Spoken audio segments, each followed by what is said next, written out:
Welcome, Kate, and thank you so much for joining us on the Books in Action podcast. Thank you for the invitation. Really excited to be here and looking forward to this conversation. Fantastic. And can we start, as we always do, by you telling us a little bit about the book that we're discussing today and the central theme in particular? Yeah, of course, with pleasure. So the book is about how you can own the room. So the central theme of it is around communication and how you get comfortable with yourself to be able to own the room, whatever room that may be that you're in. And there's some key elements, I guess, that come through that Viv shares, which is about happy high status, being true to who you are, and also a load of different examples of how people can get across different messages using stories, and just making it really come alive so that people are engaged and involved with you, and so that your message is powerful. Fantastic. And you have a very special connection to this book. Do you want to tell us a little bit about that? Yeah, sure. So actually, this was one of the first books I listened to on Audible. And I chose it because I was at university with Viv many, many, many years ago. She was in the year above me. And when I saw her name on the list, I thought, oh, I'll check that book out. It sounds quite interesting. But I actually knew her before she was probably as well known as she is now, when she was starting out in the stand-up comedian area. So it was a great choice for me. But yes, I know Viv from many moons ago. Fantastic. I love that you like listening to things on Audible. I'm a big fan of audiobooks, and it's no secret that instead of reading books for this podcast, I do listen to them. And what's particularly good about this one is it comes with a multi-series podcast that accompanies it, where she talks to all these amazing women about how they own the room. You know, celebrities, politicians, all sorts of different people, which highly recommend. Do you have a favourite episode from that, Kate? To be honest, I don't. I've read the book, or rather, I've listened to the book, but I haven't had chance to listen to the podcasts. But it's one of I've got this huge long list of podcasts to listen to. I just need to spend a few more hours outside walking because that's my favorite time for actually listening to them. So I will check them out definitely. What was the first thing that hit you when you read How to Own the Room? Okay, so for me, the first thing and kind of like the central message for all of it is that there is not one size that fits all. There's not one approach that is relevant for everybody. And what Viv does really well is to highlight real cases of people who have very, very different styles. So it's very easy to understand and to check them out online to see for yourself, okay, what are they doing? What do I like? What do I not like? Rather than other recommendations that I've had before, which is everybody has to be doing this or that or not doing that. And one of the things for me is that many years ago, when I started working, I did a presentation skills course, and I was told to keep my hands still. I, like a lot of people, use my hands and gesture quite a bit, and I was told it was too distracting and was asked to keep my hands very, very central. Um, and I felt like I was in a straitjacket and I couldn't concentrate on what I was saying, and I felt wooden and all the rest of it. Um, and that stuck with me in terms of, if I want to present and I want to be professional, then I can't move my hands. And that stayed with me for probably about 20 years until I came across Viv's book. Um, and that Viv's book was kind of like the permission to be who I am, to be able to use my hands, be aware of the impact, but then to make a conscious choice in terms of, okay, is this helping or hindering? And just to be more relaxed rather than being in the wooden straitjacket that I was in before. Absolutely. And Viv very much has an animated style when she presents. It's the stand-up comedian, I guess, element in it as well. Her arms are all over the place, and it's a style that I also mimic.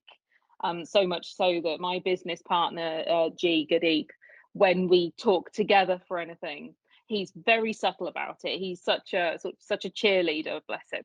And what he does is, I always see him moving all the water and all the coffee away from me, because he knows that if he doesn't, and I start talking, something is going to go flying across the rooms. And it has done dozens of times, including yesterday when I was presenting by myself and I didn't have G there to prepare the room for me.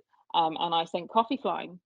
So yes, it's good to have, people that understand and appreciate your style, rather than, as you say, try and put you in a straight jacket while you're presenting. It's very Yeah. archaic advice, isn't it? And Viv's book, yeah, frees you and celebrates the individualism of everybody's style, Yeah. which is fantastic. Yeah, and I think the other thing is really some people don't like to move. They want to stay very still and very centered and very grounded. And it's having that awareness of actually, how do you feel? So one of the things that I really appreciate, and I've done quite a lot, especially since starting my own business, is I'm doing more videos. So one of the things is, obviously, like most people, I don't like the sound of my own voice. But the more you listen to it, the more normal it actually becomes. But it's that ability to just get comfortable with who you are and to really embrace all of who you are. And so if you do want to move your arms, fine, but just prepare it. And if you want to stay more centered and grounded, she suggested some people holding a pen just gives you that kind of like route. But for other people, clear the decks, make the space, or to do it standing, sitting down, whatever. It really is just about making it work for you in the situation that you're in with the message that you're wanting to get over. And in your role, coaching people, you have to pass on these messages. So, you've received this advice from Viv's book, and you've implemented it, and, it's made a difference to the way you own the room, but you're now helping other people to own the room. Tell us more about that.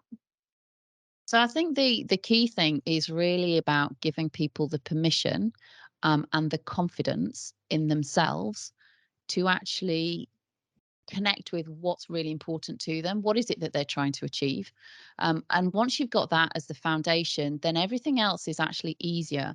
I think the problem is when you come to it with, okay, there is a right and a wrong way. The very black and white, I think that's when it causes problems. So for a lot of people that I'm coaching, it's around their confidence and their ability to take up the space that they're intended to take up, be it either in a personal situation or in a professional situation. And you can't do that until you actually really know who you are. So by knowing who you are, the communication then is easier. And it's also around, being more at ease about sharing elements of who you are as a person. So using the stories as well, and the value of those stories, and how to choose those stories in a way that actually emphasizes and helps your messaging of your capabilities, your confidence, your ability to perform the role that you're being asked to perform, or to inspire people. And it's that connection with who you are intrinsically, to then be able to own the room, whatever size that room may be. There's a lot of people that I coach who, on paper, are incredibly powerful, competent, they know their stuff. You put them in front of a room of people and they just become jellies. And it's helping them to reconnect with who they are and their strengths, to be able to then share that in a way that the audience can see their capabilities and competence and not be scared for them. Because if you're watching somebody who's petrified, it makes you in the audience really, really petrified. And it's hard. And so it's really helping people bit by bit go through the process to get more comfortable and confident. And that's basically what I do. So I use a lot of the tips and hints that Viv shares, and other aspects I've got from coaching as well. But it is fundamentally to ground and root yourself into who you are and what you're capable of. Sometimes it's a bit of the things you don't know about the way you present, isn't it? And one of the things that, when we're training like lean practitioners that have to stand up in front of groups, we get them to present in front of each other, and you learn your tics. And I remember when I did this as a junior consultant, I was told that when I get flustered, I touch my hair a lot. Now, and I do that, and sorry, people listening can't see it, but I'm basically touching my hair a lot. And I've realized I do that if I'm getting flustered or irritated, but I also do it a lot anyway. So for a long time, I stopped like doing it, and then I realised that actually I was focusing more on stopping doing that. But I did work with some practitioners once, and they were women, and I watched them presenting back to a senior leadership group, And every time they were asked a question or every time they said something that they were absolutely correct about, they would start with, "Well, I think it's a bit like," and I had to give them the feedback afterwards, which is, "That's great, but you're saying those things and it makes you sound very unsure of yourself. And really, you're a professional. These are facts. They're not really up for debate. You have the information and the analysis." And again, that was about that confidence. So if people don't sometimes point these things out, um, you can't act on them. And sometimes you need to, or consciously not, right? But Yeah. you've coached TEDx talkers as well, haven't you? Yes, so I was very fortunate. I was a member of a Toastmaster group at my old company at Airbus. And as part of that, we were supporting some local students. So young kids, there was 16, 17, 18-year olds who were speaking at TEDx.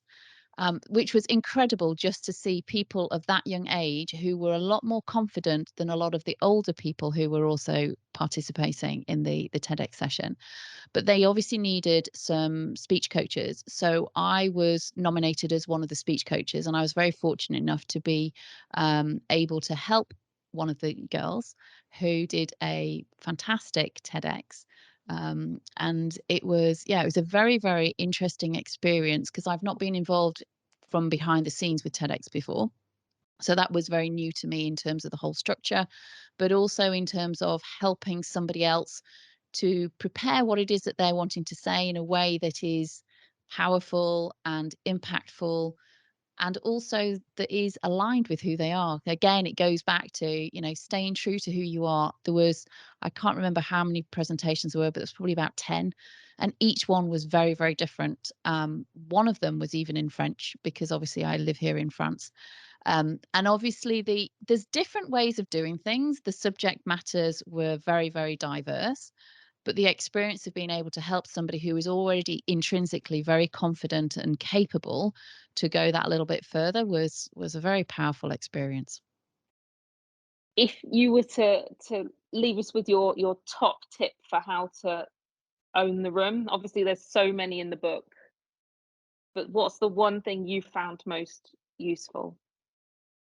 I think the fundamental thing for me that I found most useful is, well, there's kind of like a couple, to be honest. I'm going to cheat.